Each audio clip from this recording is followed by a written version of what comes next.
Calculus 2 has got the widest gap between how much students like something and how much I like something. I love the shit out of series and sequences, but the minute I hit that, people are like, what have you done? Because chapter 7 is very, like you learn by parts and all that. It's very formulaic. It's very, and then all of a sudden you hit sequences and series. Okay, so we'll talk a little bit about that. I got a little review handout for sequences and series. So obviously first we're going to start with section 4.9, which is, I'm not sure if when the first time you saw the title Systems of Differential Equations, how you felt. All right. And you're not going to tell me. So, let me see. I'm going to do an example problem. We're just going to jump into the problem. I'm not even going to talk about concept first. We'll talk about concept as we do it. Let's do, sure, I don't care. This one looks fine. Let me show off. Can I show off? No, I can't. Yes, I can. What the fuck does it say? Okay. Here we go.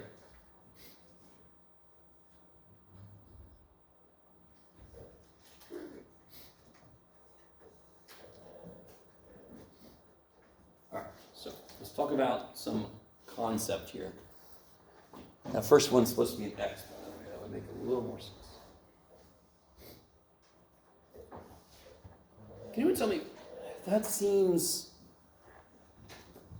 how do I say this? You guys did something in 176 and Calc 3 to Calc 3. You did parametric stuff. You guys see how this looks like it's related to parametric stuff? Because x and y are both functions of t. Good. And when I teach parametric, I love it because I do Etch-a-Sketch. So I'm the t, and I control the x and the y. I don't know if you guys are with me. That's basically what parametric functions are. There's an external agent controlling where the points go on your plane. That's why you get these funky ass, really nifty spirograph kind of looking dudes. You ever had the thing where you would put the pencil in the gears and they would turn? Yes. I need to get me one of those. So I'm sorry. Those are so cool. I'm sorry if you never played with spirograph, you missed out. Before we had the internets, we had spirograph. All right. So the answer to this system of equations will look like what? System of differential equations. What will the answer to the system of differential equations look like? Sorry, did the first one say dx? It's trying to. It really is. Normal Jeff cannot write worth shit. Sick Jeff is even worse. I don't know. Is this any better? Is that better? Okay. Already get worse. I know. All right. So the answer is going to look like what? I'm not sure if you guys understand what it look like. I mean, will the answer be like a point, 3, 7? It's going to be x equals something, y equals something. Yeah, x equals a function of t and y equals a function of t. So the answer is going to be a set of parametric equations. I love it. So now the question becomes, how do we solve this damn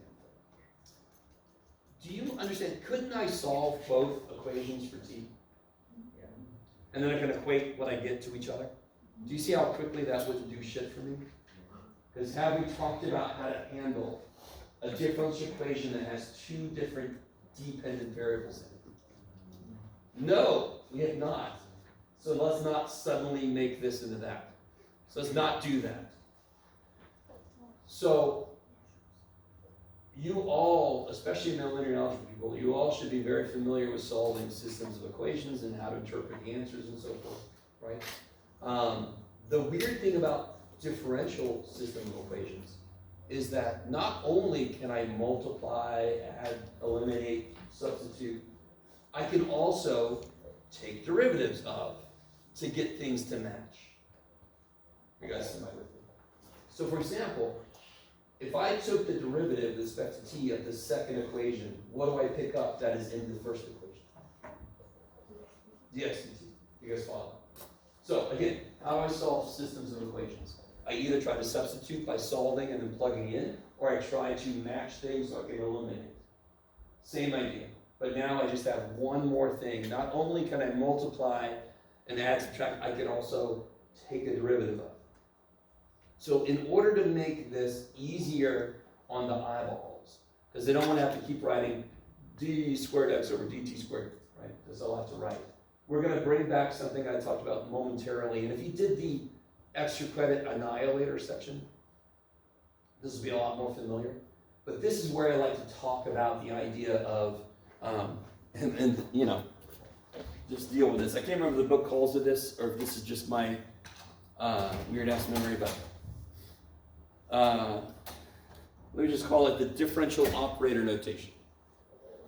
So if I took number 1 and I wrote it in differential operator notation, it would be dx.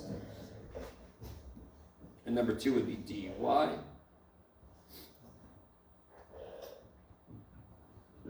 Let me stop for a moment. So can somebody just tell me what the operator d is, specifically? Be very specific. D over D over dt. Good. So that's why it's an operator, because it needs to have something inside of it. So real quick little side note. I have a function, it requires something in it to make sense. So if I ask you, what is the square root? And you're like, keep going. I need it of something. If I said, tell me what the tangent of, what happened? His meds run out right then? Are you guys with me? It means to be of something, correct? You guys all with me? So, when I multiply something by something, that's doing a multiple. When I operate on something, that means I am taking something like a derivative in this case, and I'm operating. What it means to operate on something, it's a level above putting a number into side. It is putting a function into something like a derivative. That's a next level idea. It's not a direct function. It is an operation I do on functions. So you guys kind of, that's why we call this an operator. It still has an inside it needs something put into for it to make sense. Okay, maybe I didn't need to say all that. I don't know. Now let me do what I just said, just to kind of show you. And again, part of this is just knowing what you're allowed to do. So let me ask you this. What would d squared mean? Notational. D squared over dt squared. I don't know why I have 2. It just happened. I have a sandwich. Okay. So if I operate on both sides of number 2,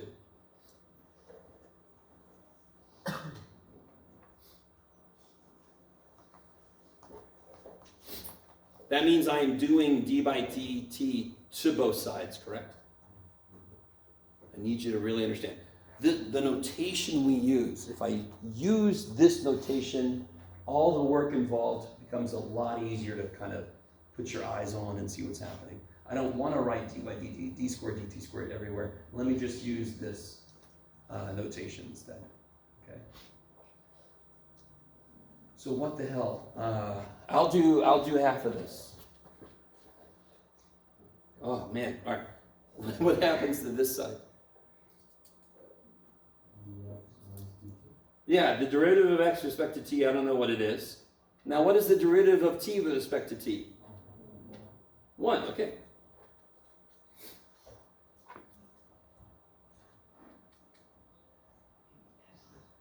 So everybody's semi with me so far. So again, systems of equations. And I don't care how many unknowns and equations I have. The most basic way we normally do it is elimination, because that leads to matrices, right? So if I do elimination, I try to make things the same numbers, opposite signs, and then I combine them. I'm allowed to multiply, divide equations. I'm allowed to add equations together. This just gives me one more level of thing I can do to find similarities to use. Does that make sense? If I saw an x in one equation and a 3x in another, I can multiply this equation by 3, and then I have 3x in both, and then I can use that to my advantage. So here, if I have an x in one equation and a dx in another one, I can use the differential operator So you can have dx show up in both, use that to my advantage. I have a feeling you guys aren't going to feel like it's much of an advantage, but let's see what happens. Okay. Can somebody tell me from the first equation, well, this is an easy question, what is dx? So let me put that here.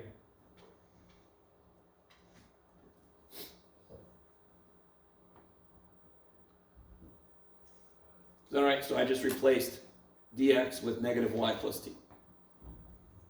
It's amazing, Jeff.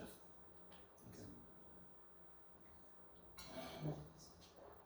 I'm going to add the y to have all the y's on one side because I've heard that's a good thing to do. Can anyone see how this notation actually brings you closer to the ox? What does that mean again, ox? What does ox mean? The the ox is the auxiliary, and the is the associated homogeneous. So we're all cool with me going ox. Thank you, God. So if you weren't too damn bad, I would anyway, because it's a lot to say. I need you to, so whenever you're solving systems of equations, you do various stuff, and then you come up with something and you forget this shit. That does, all the other shit doesn't matter that came before. All that matters is what I'm looking at right now. And if I rewrite that, it might become something more familiar to us. Let me put on the side what this really is. This really is d squared. Let me do it even better. Y double prime plus y equals t minus 1. That's what that is, yes? Yes. But do you see how the ox is staring me in the face? What would the ox be? Oh, that would be the solutions, but what would the m squared plus 1? So the makes it 0, and the ox makes it what it would become with the assumption that y equals e to the mx. Yes. Let me stop for a moment. I need you to understand what just happened. We started with a system of differential equations. I operated with a differential operator. Another way to say that is, I took a derivative. Combine them into one equation that only has one dependent variable in it, the y. So what is the way to solve? Why do system of equations solutions methods exist? Because each equation has too many damn variables in it.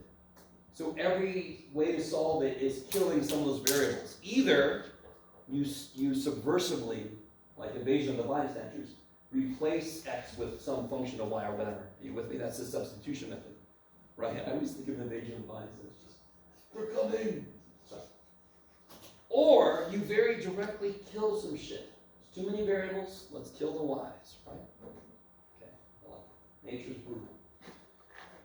These things are out in the wild killing each other. Okay. So help me out. Somebody already told me. What's the, sorry, give me a second. YC of t. Cosine t plus sine t plus c1, c2. Yeah, C1 and C2, thank you. Okay. So we started with a set of differential equations. We threw them together to make one differential equation that has one dependent variable, and then I can attack it. Are we even done with that yet? Because what have we not done yet? The non-homogeneous, the YP it has, right? How are you going to do the YP? Assume at plus b.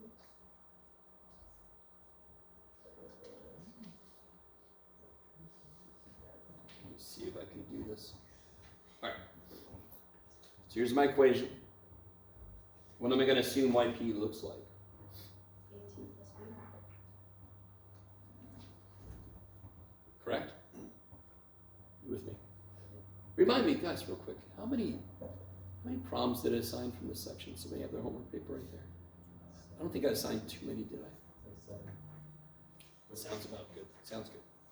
Can you guys see how these can get kind of insane? This is number 3, by the way, from the homework section. So they could very easily involve any method we've talked about up to this point. Do you understand? Because the minute you do the first step, of getting one equation with one dependent variable, then you have to treat that whatever it is. It's a higher order differential. Thankfully, this one's not bad because it's a constant coefficients with a beautiful t minus 1. I don't have to do variation of parameters. Will some of these require variation of parameters? Yes. If that function on the other side is not a function that's nice, that kind of plays well with its own derivatives. You guys all know. So section 4.9 is one of those that teachers love, because any damn thing you learned could suddenly show up. And that's one that students, of course, hate, I understand. Because any damn thing you learn could show up. So that's why I didn't assign too many, because they can kind of drive you even more insane than you probably already are. Can you guys finish that up real quick for me? I'm tired. You guys do.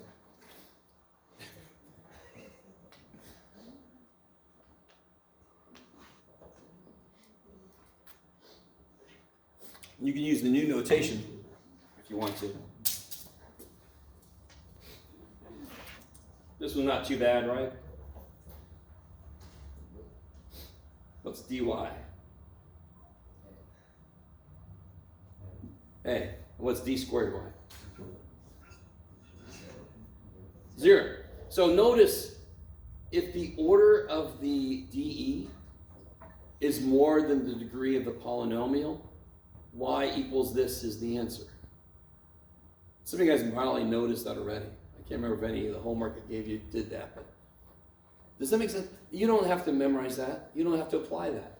This is going to be quick. Do you guys see how d squared y is 0? So then, of course, y is t minus 1. So that was quick, but I don't even have to do any of this shit because I know a couple derivatives would kill the form this takes, so y equals t minus 1 is the answer. So what is the general solution to this? C1 cosine t, C2 sine t, plus t minus 1. Kick ass. Are we done with the system? Ah, no, we're not done with the system. Hello, sorry, I'm just trying to channel what I know you're going to feel. We're not done yet. That was just y, kids. We still got to do x. Damn it. Now, real quick. There is a smart way to do this and a less than smart way to do this. This especially, this is why I never skip this section, although some of my colleagues do, and I know you guys are like, why didn't I take them? Because I was the only one teaching this. Sorry. I'm glad you chose me. I know you had no other choice. This is a really good place that really shows you why you have to keep track of your C's. We're all cool with the fact that they have to be C1, C2. They can't all be C, because that's assuming they're all the same. We know they can't necessarily all be the same. We can't assume it. Not only that, but these two functions are intimately related with each other. Therefore, they must both have relationships using the same C's. So one could have C1 cosine t plus C2 sine t. The other one could have 3C1 cosine t. Can you make that C3? You don't know. You can, but you never do because you need to keep the relationship between them apparent. Does that make sense? In the past, if you wrote 2/5 C2 e to the 5/2 x, I'm going to say, what the shit is this? Just make that, another c. There's no reason for that. Here, I need to maintain the relationship the functions have with each other. I can't just make 3C1 become C3, because C1 is a definite, certain number that one function depends on, and that shows me the relationship. Are you guys? So, the not so smart way to do this is to eliminate the other variable, kind of like redo what we did, but instead of that, I would take the derivative of 1, I would get dy, and then I'd throw it in. I need you to understand why that's true. Okay, everybody understand what I said? How did we solve this equation? Then I take the second one, and I took a derivative. Because then I have dx in both. Couldn't I instead have taken the derivative of the first one? And then I would have dy in both, correct? If I do that now, I'm going to create two constants that are their own things. And then I have to go back and figure out the relationship, and that sucks. I'm stopping. I don't know if you guys are really with me. If I redo this whole thing, but instead focus on the x, I'm going to end up with constants of their own. they're gonna be called C3 and C4. And then, as an extra thing, I have to figure out the relationship between C1, C2, C3, and C4. I don't know if you guys are really with it, because all this is new, I understand. So does anyone have a better thing I can do instead? In fact, what do you normally do when you figure out one of the unknown things? Plug that shit in. Where am I gonna plug it in? Let me catch up, hold on. Yeah, why am I gonna plug it into the first one? Or do I, now listen. Yeah, we figured out what y is, yes? Which makes sense to plug it in here, because this guy doesn't have a y. Okay, good. Here we go. Do this. So this will be dx dt equals, where'd it go? Negative y1, so negative c1 cosine t minus c2 sine t minus t plus 1 plus t. Jeebus, this is an x.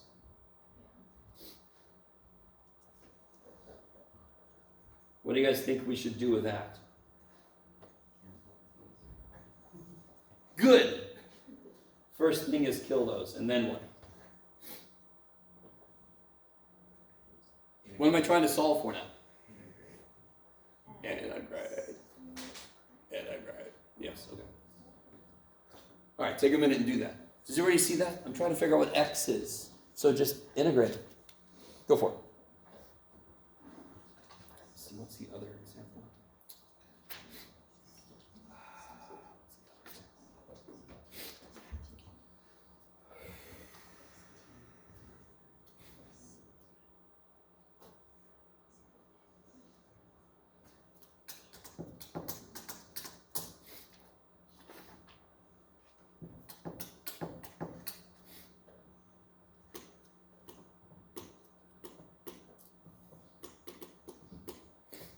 I don't think they do show that. It's weird.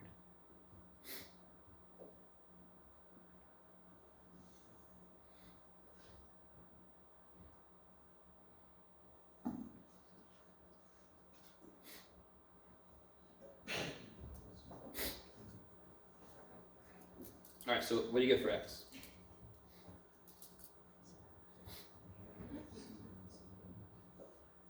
Yeah, negative c1 sine plus c2 cosine plus t. Yeah, let's see now. Normally we would put a plus c here, right?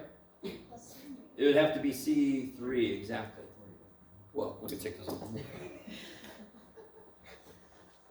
Don't get old, kids. All right, let me think. What am I thinking? Oh yeah. So, how do you guys feel about that C3 sitting there?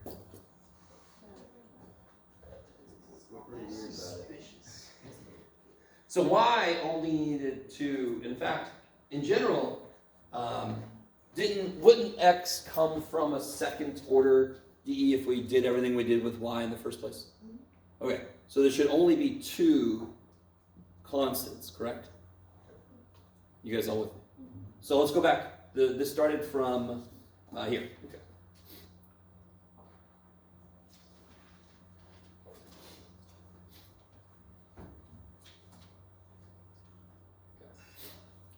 Let me see. And as I'm doing this, I'm actually trying to remember myself because I forgot everything. I'm trying to remember. I think. Let me think. Give me a second.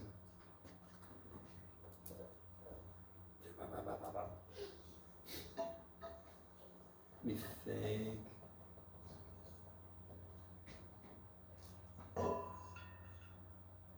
Darn it. There, all right, so this is a shortcut to doing the whole mess. And this is the one step I was hoping would come back to me. But let me see. All right, let's do this for practice. Yeah, that's what I'm going to say. For practice, while I think about this, can you guys do exactly what we did, but now focus on the x? So take the derivative of this guy, so then you can replace this stuff in here. And then let me see. So I already see what's going to happen. Try to remember how to know that.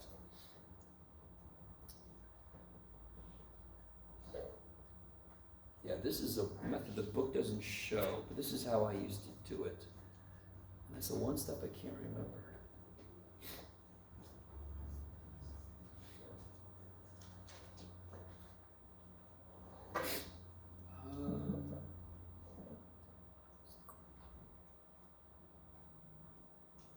Oh, I'm being silly. Okay. Oh, all right. Should I make you keep going? Yeah, I'm gonna keep going. This will be good. So, does everybody understand what's happening? So we're gonna do exactly what we did in the first place, but we're gonna do it focusing on the other variable. Yeah. Since you already know y, can you just take a derivative of Beautiful. y? So Like you said. I know this is true, correct? And so this is how I could figure out what C3 is. Yes. So if I took a derivative of y, right, and we already kind of know the derivative of y, correct? I think if I remember correctly, do we? No, we don't. What's the derivative of y? So it'd be negative C1 sine t plus C2 cosine t plus 1, yes? And we know that dy is supposed to equal x minus t. So if I take, isn't this parts of x here? So if I take x minus t, I get that. Are you with me? So dy is supposed to be x minus t. So if I take x minus t, I get this. And dy is this plus 1. So therefore C3 has to be 1. Okay. Thank you. You helped me out a little bit. That was the one step I couldn't remember. So that method is a method the book doesn't show. The book shows the method, and it might be a good idea just to do this anyway. The book shows the method where we redo everything the other way. We get C3, C4, and then we try to kind of figure out the connection between C1, C2, C3, C4. That gets really messy sometimes. So I really don't understand. Well, I do. There are certain situations where that method is actually preferable to the way I do it, but they're kind of extreme. Okay. Let me see. Let's try one more example. Let's do, let's see. Here, come here, glasses. Or do you want, all right, let me ask you guys what you want to do. Do you want to redo this one, focusing on the other variable? Or do you want to do a fresh one? Fresh one, okay.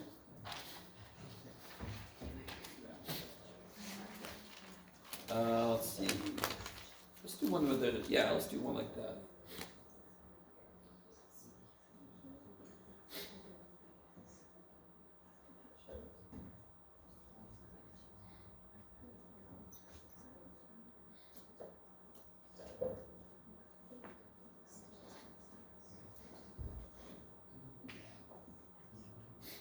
All right, so this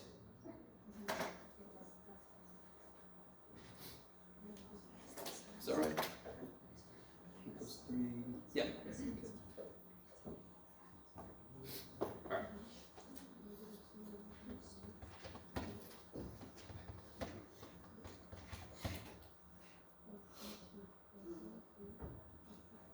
So this one's kind of nice. They've already put it into the differential operator notation.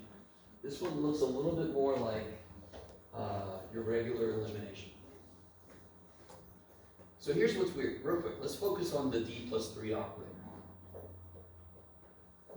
D plus 3 operator is a little strange, but it kind of goes back to, I don't know if you guys remember the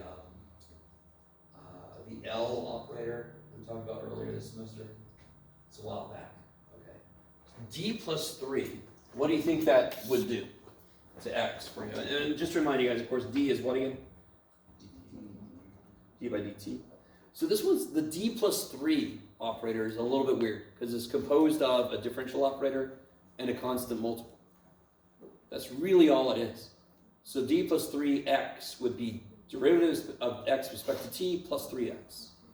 That's what that does, right? And these are linear operators, which is one beautiful thing about differential derivatives. They're linear. What does linear mean? Linear fundamentally really just means it looks as if it distributes. Right? There's a little more to it, but fundamentally it just boils down to it looks as if I'm distributing. So if I took the derivative of the sum of a bunch of shit, can't I just sort of distribute the derivative to each piece? This isn't really what you're doing because you're not multiplying, but it's what it looks like. So there you go. So let me see if you guys get this. Now I could do one little thing. All right, let me show you. I don't do this. But couldn't I kind of distribute the y through the d plus 3? Yeah. And then the dy's would cancel? Yeah. Why is that not a good way to go? Because what am I trying to do? What's my first thing I'm trying to do? Because each of those has too many damn dependent variables in them. So I'm trying to create one equation using both of those that only has one dependent variable. It only has x's or it only has y's, correct? So if I distribute, I keep pointing there, I'm really sorry. I can't say I'm going to stop Why would you? because there's a monitor there. So if I distribute, and again, I'm not really distributing. If I operate with this, I'll get dy, there's a minus dy. If I add them, the dy's are gone. But what's still there? Stupid 3y. Okay. So I'm not going to do that. Does somebody have another thing I could do?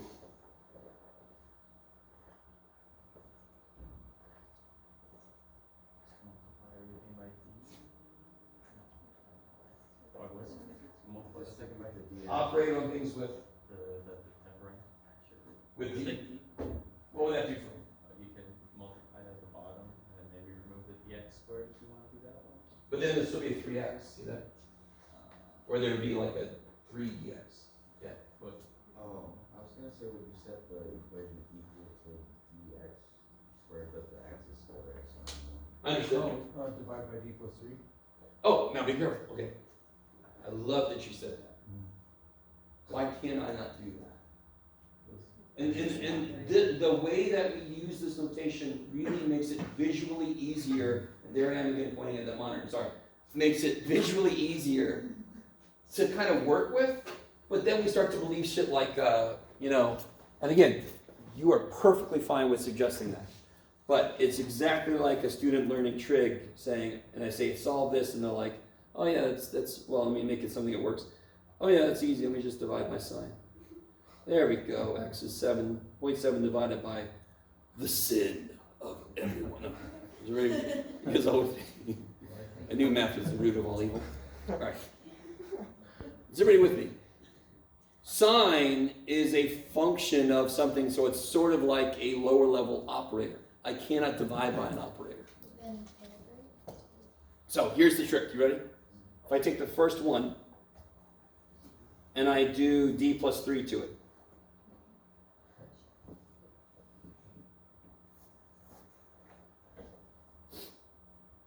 And I take the second one and I do, Do you have to do d plus 3? sorry, yes I do. I was thinking to myself in my head and then I forgot all about it. So of course, just like, that was where I did, okay, I did good. So I'm not doing everything I normally do. So you put d plus 3, that's what I'm doing to that. You with me? What am I going to do to 2 now so that it matches up? D squared. No, I'm trying to match up my y stuff, right? So what's this guy missing? A d. So now I'm going to do d to this dude.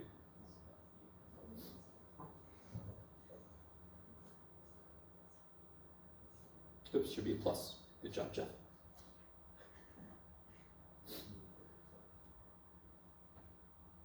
And I really didn't have to write that because of course, what's the derivative of 2? 0. It's crazy sauce. Are you guys semi with me? This is really weird.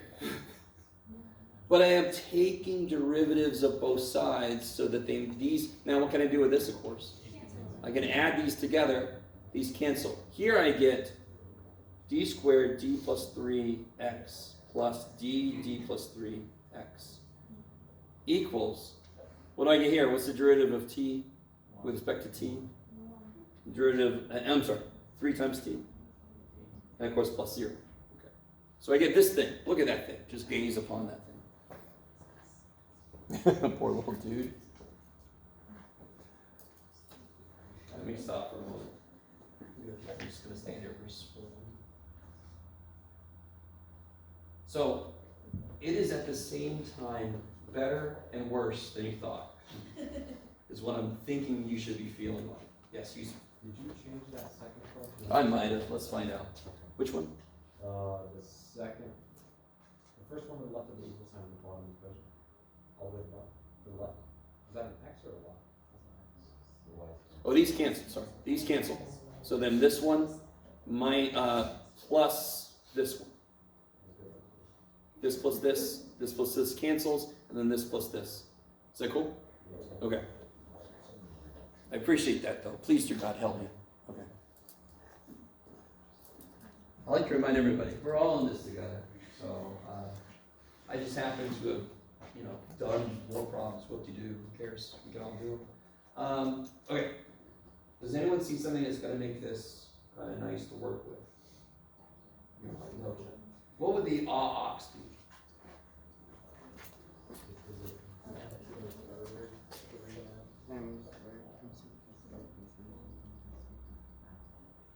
Yeah, m squared, m plus 3, plus.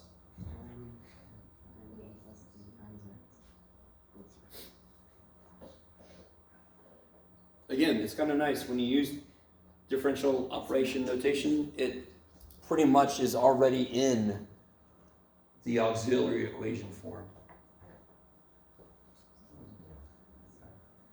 Stop for a moment.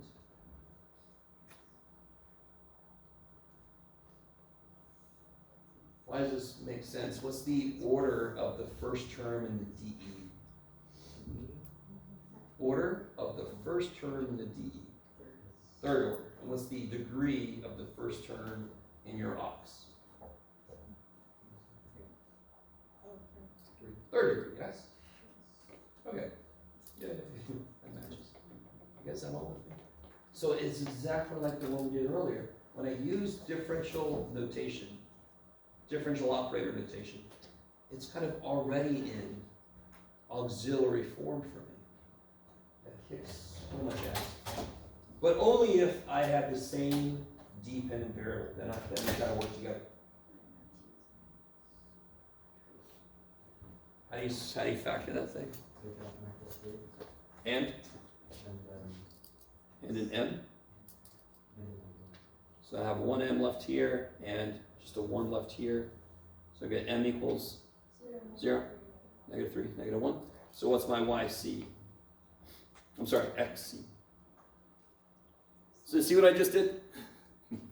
I put a y because you're so used to it, but then I'm like, oh yeah, I'm working with x's. Okay, so this is my x. C1 plus e to the negative 3t, and plus c3 e to the negative 2. Kick ass. So amongst the things we're not used to is we're now going to have like xc and xp, depending on which variable we choose to kill or replace, I should say. Because in this case, I killed something. I did too. It'll come back though. They always do. Those zombie variables. All right, let me stop for a moment. All right, and again, this is what I meant by I don't mind you guys not knowing exactly the next step because you've never seen shit like this before. You had really good ideas. Not a damn thing wrong with them. Really good ideas, but they're not going to get you anywhere. So part of this is just knowing what you're even allowed to do. So I don't blame you. I didn't know I could multiply by d, but we're not multiplying by d, are we? What did I do to get this line here? I operated on both sides with d plus 3. What I really did was I took a derivative and I multiplied by 3 on both sides. And then here I operated on both sides with d. I took the derivative with respect to t on both sides. Yes. Could you explain how you got 1 plus 3t again on the right side? Oh, yeah, I'm sorry. So the derivative of t is, Oh, d by dt, t is 1 plus 3t, derivative of 2 is 0. That's why I forgot it was an operator, so. Yes. I was, like, distributed in my head. Understood. All right. Are we anywhere near done?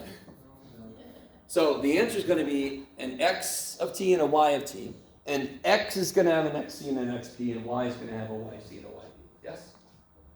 So you start to see we're a little more than a fourth of the way, but we're sort of a fourth of the way. Okay. So how do I get my, so here's the equation I'm working with, right, the dE. How do I get my xp?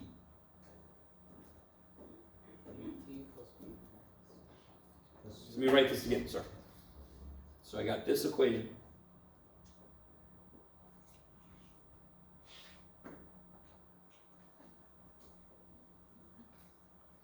And now I'm going to try to assume what my xp is going to be easy enough. What's my xp going to look like?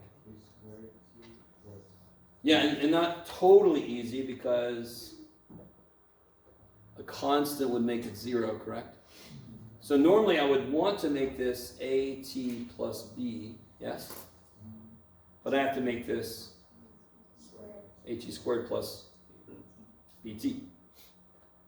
To lift it, and I can't remember if I told everybody this, but I like to think of this as there's a sea of things that'll make it 0.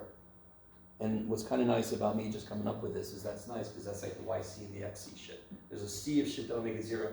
When I multiply by t or t squared or x squared, I'm lifting it up out of that into an area that'll make it not 0. It'll make it whatever I need it to be.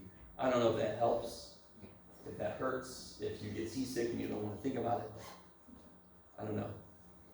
But I like to think of when I multiply it through by t, I'm lifting it out of the stuff that trivially makes it 0 and gives it a chance to make it, in this case, 1 plus 3t. Okay.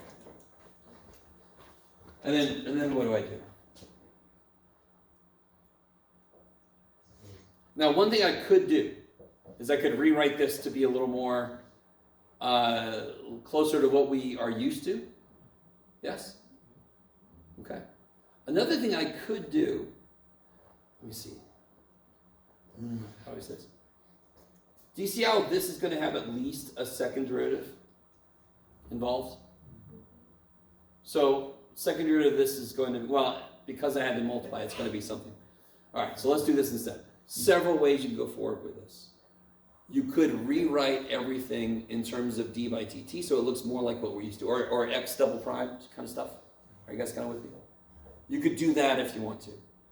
Another thing I could do is to notice, if I knew what d plus 3x was, aren't I just taking derivatives of each of those? So I can kind of focus on what d plus 3, so what's dx?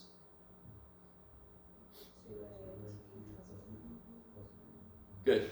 And what's 3x? 3at squared plus 3bt. Good. I gotta learn to not look at the monitor while I'm trying to write. Okay. It's bad enough when I look right at my own writing. So then d plus 3, operating on x, is 2at plus b plus 3at squared plus 3bt. I got like terms in there, but I don't care at the moment. Are you guys kind of with me? I need you to notice when this happens. Do you see how they both have a d plus 3x? Do you see how they both have a d plus 3x? And then what am I doing to this d plus 3x? I'm taking a derivative of it, yes? And what am I doing to this d plus 3x? I'm taking two derivatives of it. So what is the derivative of d plus 3x?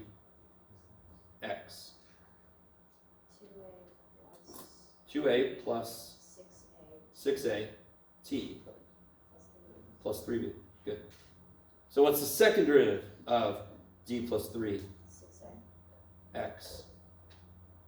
Shit, man. What's this? 6a. Yeah, 6a. Okay. Let me stop for a minute. You don't have to do it this way. If you don't, I don't really understand you. At the same time, you're not used to this. You're not. I understand that. We just introduced this today.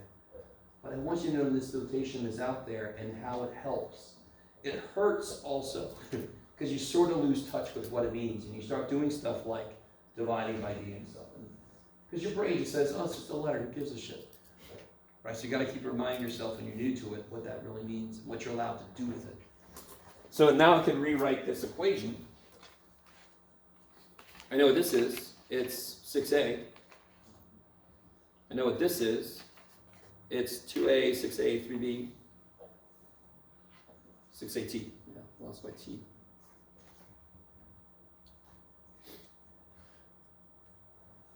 So I get 8a plus 3b plus 6at equals 1 plus 3t. So what's 8a plus 6a? Sorry, yeah, there's 6a. What's 8a plus 3b? 1, good, this is a constant part. And 6a is 3. So a is 1/2. So, is everybody with me? This should be the nice part, yes? I need you to understand how, do you see how this notation made this stuff so nice? Now, we are a little lucky on this problem, but this is going to happen often enough. We're not that lucky because this is going to happen very often where you have similar expressions in each piece. Why do these both have a d plus 3? Because they don't have to take d plus 3 to everything to kind of make things match up. So this is going to happen often enough where, oh, this is kick-ass. If I figure out what that is, that's in both of these. And then you just have to take one derivative and then two derivatives. And then when you plug it in, that's awesome. I'm like, that's good for you, Jeff. Sorry.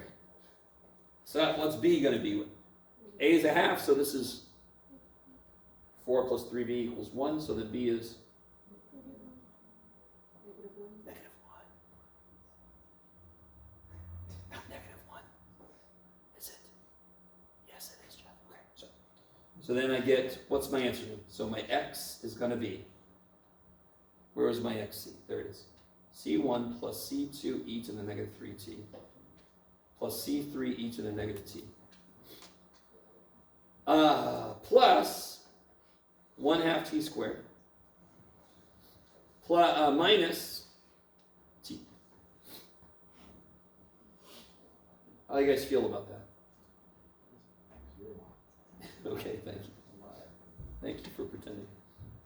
Now, by the way, are we done? Oh, this is so good to be a teacher. Oh, Jesus. Sorry. So now from here, you know exactly how to go forward, right? Looking back, well, this was a little bit more involved because our original equation was this. Yes, were these two. So why would I maybe pick this one to work with? Actually, either one, to be honest. I might actually pick this one. This one's easy enough because I know what x is. So could I take two derivatives of it? Yeah. Easily. But then I'm going to get dy. So either way I pick, I'm going to get a dy that I then have to integrate to figure out where y is, correct? Are you guys semi with me? Maybe. Okay. What if, from the very beginning, I wanted to kill my x stuff instead of my y stuff? What would I have done? And you can see why I didn't go that way. To kill my y stuff, I just had to give this guy a d plus 3 and this guy a d. And they died. To kill my x stuff, what would I have to do? The first guy needs a d plus 3 operator, so I have to operate on everything with d plus 3, and the second guy would need a d squared operator. Yes? That kind of makes things a little gross, but doable. So you have options, right? Okay, maybe. So you just got to get in there and try those out. Okay. All right. I'm going to try to give myself a little more time to relax. So I want to talk a little bit about series. I need you to get into 4-9 and try those out. What do you guys remember about series? Oh, man. All right. So real quick, I'm not going to reteach series. I'm not, as much as I would love that. I can't make this class become a Calculus. For some of you guys, I understand it's been a while. maybe it's been 2 semesters, maybe more, right? So the basic idea of series, what is the word for series imply, or reference? A summation, I love it. So sequence elements that are added together. Right? And very often, so a series does not have to be infinite. Right, so we can talk about infinite series versus finite. So I can have a series. Does everybody remember the notation from series? Yeah. So very quickly, very, very, very, very, very basic shit. If I had this, what would you do? Put 1 for Yeah, I put 1 in for I, I, and then start. 1 minus 1 plus 4 minus 2 plus 9 minus 3 plus 16 minus, okay. So does everybody remember that much? Yeah. It's sort of like a combination of function notation and then just adding shit. So I'm just replacing I with 1, 2, 3, 4. The step size is understood to be 1 for series. You could have series where the step size is different, but you have to kind of indicate that. Normally, don't go down that road, Jeff. Okay, sorry. I was going to tell you more than we had to, I'm sorry. I'm going to try to keep what we have to worry about. The nifty thing you learn, and just to show you real quick in the book, they do have a whole section devoted to a review of series. Review of power series.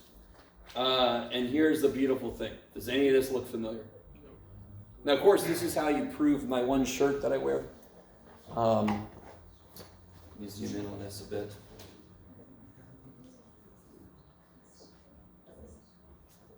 All right. So now, what's interesting is these are known functions that we can create. What do you call these?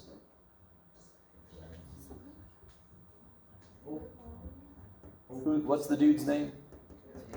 Yeah, I was going to say something like when you have a problem with your clothes, you might go to the... All right.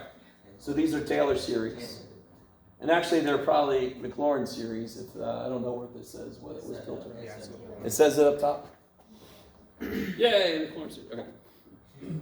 They look like McLaurin series. You don't have to memorize any of these. Because what's going to happen for us... Now listen, have we already had problems that had e to the x as an answer? Of course. Okay. So the way you're introduced to these is you take a function we already know and we build a Taylor series from it, correct? There are functions, for example, the Bessel function is one of the ones you hit first.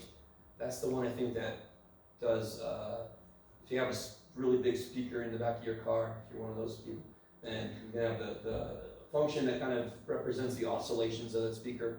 Give me a couple. It's called a Bessel function, and it does not have what I call a closed form, but that's not really the right terminology.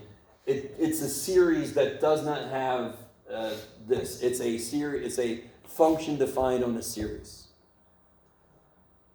So, differential equations.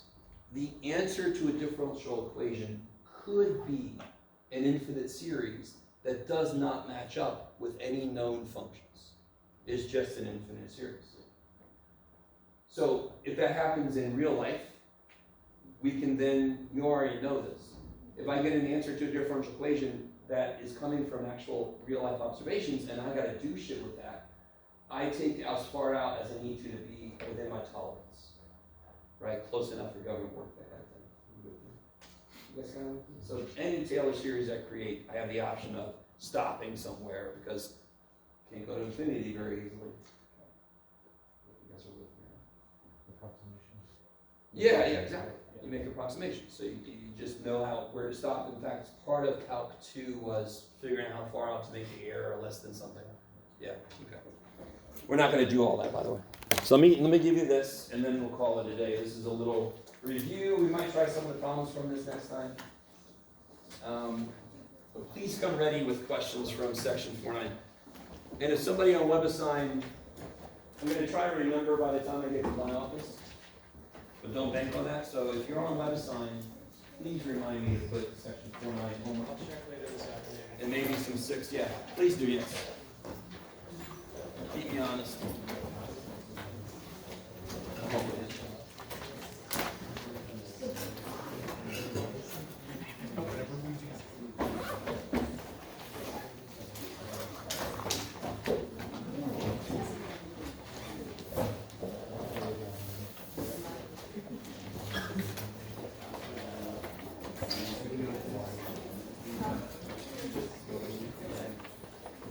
Did everybody not get their test back?